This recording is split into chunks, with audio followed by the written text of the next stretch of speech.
Bangunan kokoh dan melebar yang ada di Jalan Jembatan Batu nomor 74 ini terlihat mencolok dari pintu masuk selatan Stasiun Beos Kota Tua, Jakarta.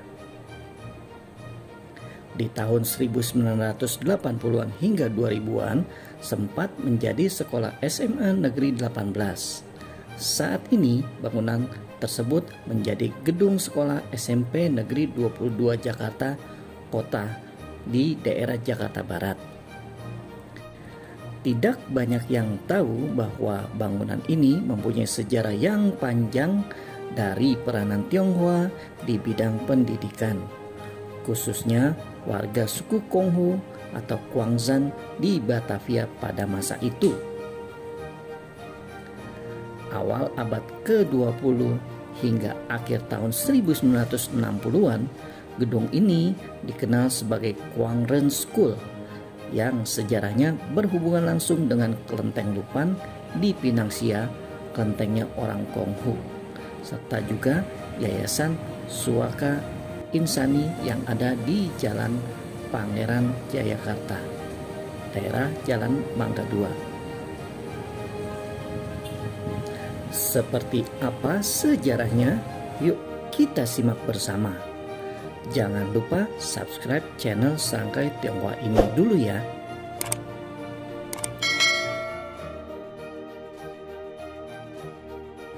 Dimulai pada tahun 1908 dalam satu pertemuan yang dilakukan di Kwang Xiao Hui Kwan atau Rumah Perkumpulan Kwang Chao, beberapa orang pengurus mengungkapkan keinginan untuk mendirikan sekolah.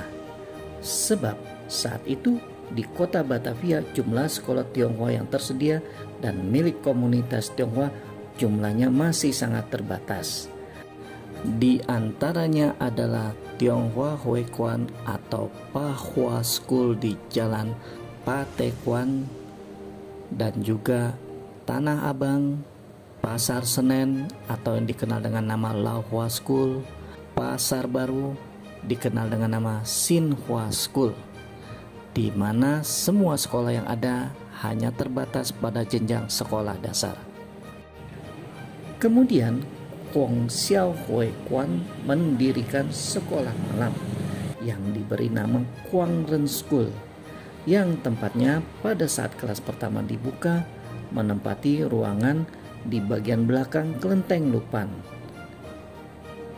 Profesor Lin De Ru dan Profesor Huang Xiangfu mengajar pelajaran bahasa Mandarin dan Profesor Xiao Sun Song mengajar mata pelajaran bahasa Indonesia. Sayangnya sedikit keluarga yang membawa anak-anak mereka datang belajar di sekolah malam. Tidak sampai 5 tahun sekolah dibuka, akhirnya tutup di tengah jalan. Meski begitu, keinginan untuk berperan dalam dunia pendidikan terus menyala. Di tahun 1917, pengurus baru Rumah Perkumpulan Kwang Chao atau Kwang Xiao Hui Kwan di bawah kepemimpinan Tuan Liang Pingnon dan Chen Dachu serta Tuan Chung Chishu mempersiapkan segala hal untuk mewujudkan program kerja membuka sekolah yang diperuntukkan untuk anak-anak Tionghoa. Program kerja tersebut juga mendapatkan dukungan yang luas dari komunitas Tionghoa, khususnya dari suku Konghu di Batavia. Liang Pingchuan, Chen Dachu dibantu He Sengkung, Yang Huiting, Chang Xichin, dan Tang Yan terpilih secara demokratis menjadi Dewan Direksi ke-1 Kwangren School. Mereka bertanggung jawab atas persiapan untuk mendirikan sekolah. Ratusan gulden atau florin, mata uang Hindia Belanda yang tersisa dari keuangan sekolah malam juga disumbangkan untuk biaya awal pembangunan Kwangren School. Tuan He Weiqi oleh Dewan Direksi ditunjuk menjadi kepala sekolah dan guru. Kwangren School secara resmi dimulai pada tanggal 14 April Masehi. Pada awal pendiriannya, ukuran sekolah sangat kecil. Peralatan penunjang belajar tidak lengkap. dan jumlah siswa hanya sekitar 40 orang. Untuk tempat belajar menggunakan satu kelas pada ruangan tertutup yang terletak di belakang auditorium kantor sekretariat Kwang Siao Hoi Kwan. Pada tahun 1925, para pengusaha muda yang menjadi anggota Dewan Komisaris baru Rumah Perkumpulan Kwang Chow atau Kwang Siao Hoi Kwan mengumpulkan dana dari kalangan pengusaha Tionghoa dan masyarakat yang bersimpati kepada pengembangan pendidikan anak-anak di Batavia. Dana tersebut kemudian digunakan untuk membangun 4 ruang kelas baru dan asrama guru di sisi Jalan Pinang Sia. Biaya yang dibutuhkan untuk membangun sebesar 5.000 florin dan pembangunan selesai pada awal tahun 1926. Pada tahun ajaran 1928, jumlah siswa telah mencapai lebih dari 100 orang. Semuanya berasal dari komunitas Tionghoa asal Provinsi Guangdong. Pada awal tahun 1932, pihak sekolah membeli bangunan seharga 3.500 florin yang sekarang ini digunakan sebagai kelas taman kanak-kanak. Dan pada bulan kelima di tahun yang sama, bangunan tersebut direnovasi untuk membangun 5 ruang kelas dengan biaya sekitar 2.000 florin. Setelah renovasi selesai dilakukan, kelas tersebut digunakan untuk belajar bagi para siswa jenjang sekolah menengah pertama.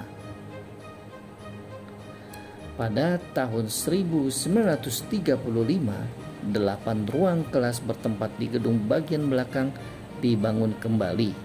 Dan pembangunan dapat diselesaikan pada bulan Mei tahun berikutnya dengan biaya sekitar 4.000 florin.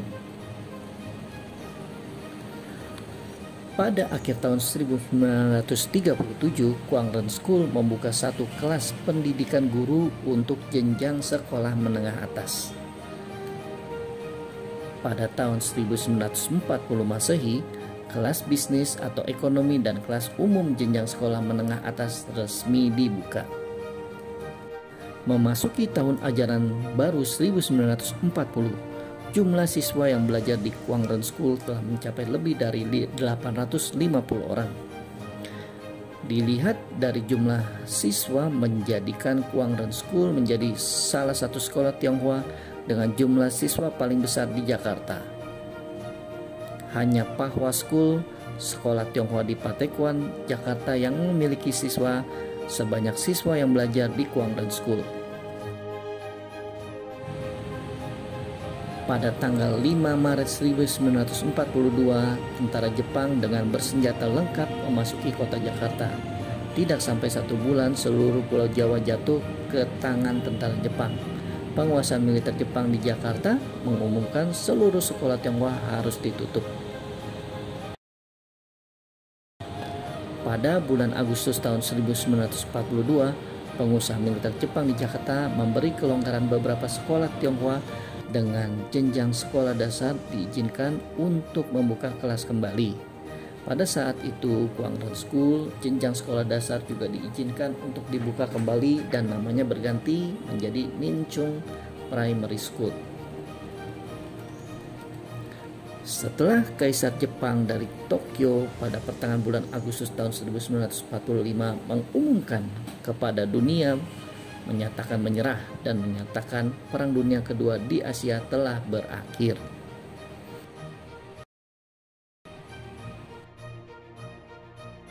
Pada 2 Oktober 1945, tentara sekutu yang berada di bawah kepemimpinan tentara Inggris mendarat di Jakarta dan mengumumkan pengambil alihan kekuasaan dari penguasa militer Jepang. Pada saat itu, penegakan hukum dan ketertiban di wilayah Jakarta dan sekitarnya sangat tidak baik. Dalam masa transisi tersebut, setiap orang panik dan terjadi sikap saling mencurigai dan kekacauan terjadi di mana-mana. Walau keadaan yang tidak stabil terjadi di Jakarta, seluruh perwakilan dari semua sekolah-sekolah Tionghoa yang ada di Jakarta berkumpul dan memutuskan dengan suara bulat akan membuka kembali sekolah-sekolah yang ditutup pada saat tentara Jepang berkuasa selama 3,5 tahun tersebut. Seluruh sekolah-sekolah dibuka kembali dan para siswa yang sudah terdaftar dari masa sebelum Perang Dunia Kedua meletus dapat kembali melanjutkan belajar di kelas pada tanggal 15 Oktober 1945. Kwangren School pada saat itu juga dibuka kembali untuk memusatkan tenaga agar sekolah menengah yang baru dibuka kembali ini dapat melakukan kerja dan kegiatan yang terpimpin seperti sebelum Perang Dunia Kedua meletus di Asia.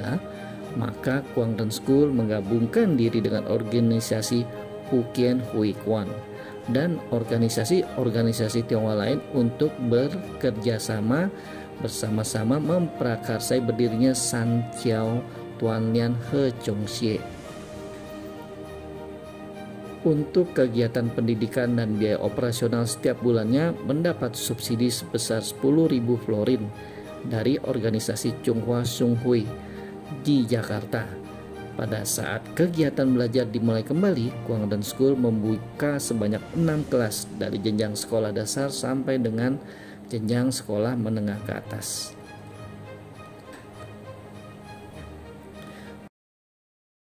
Kondisi perpolitikan antara pihak komunis dan nasionalis Taiwan di negara Cina pun berpengaruh pada sekolah-sekolah yang didirikan masyarakat Tionghoa di Indonesia pada saat itu. Adanya pendongkelan pengurus lama yang pro-nasionalis dengan yang pro-komunis pun terjadi juga pada Kwangren School ini. Hingga puncaknya pada awal tahun 1952 setelah sebelumnya sempat dikelola oleh pihak yang pro-komunis, maka oleh Huang Kenyuan alias Ong Kenyuan, seorang tokoh Tionghoa yang setia dan berkeadilan, mengambil alih kembali posisi presiden direktur dan ketua Dewan Komisaris Kwangren School.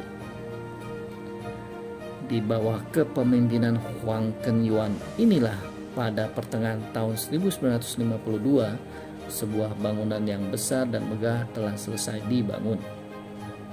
Perluasan gedung sekolah baru ini mampu menampung siswa sebanyak lebih dari 1.600 orang. Pada tanggal 25 Oktober 1952, organisasi Kong Xiao Hui Kwan melaksanakan resepsi perayaan di gedung sekolah yang juga menjadi sekretariat Kong Xiao Hui Kwan yang terletak di Jalan Jembatan Batu nomor 74 ini.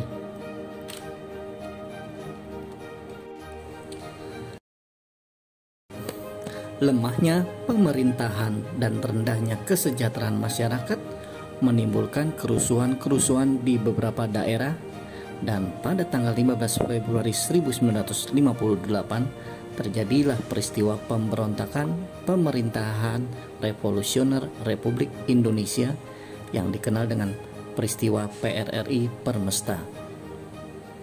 Saat terjadi kerusuhan, sejumlah SMP, SMA hingga universitas terpaksa ditutup sementara karena hampir semua dosen dan mahasiswa terlibat PRRI. Di lain sisi, pertentangan organisasi Tionghoa yang pro-nasionalis Taiwan dan yang pro-komunis Cina masih terus bergejolak. Huang Kenyuan sebagai presiden direktur dan ketua Dewan Komisaris Kwangren School ditangkap. Lalu kepala sekolah Li Pin Kwan ditangkap pada bulan September di tahun yang sama. Kwangren School pun akhirnya ditutup tanggal 31 Oktober tahun 1958 dan kemudian beralih fungsi nama dan penggunaannya di masa Orde Baru hingga saat ini seperti yang disampaikan di awal video.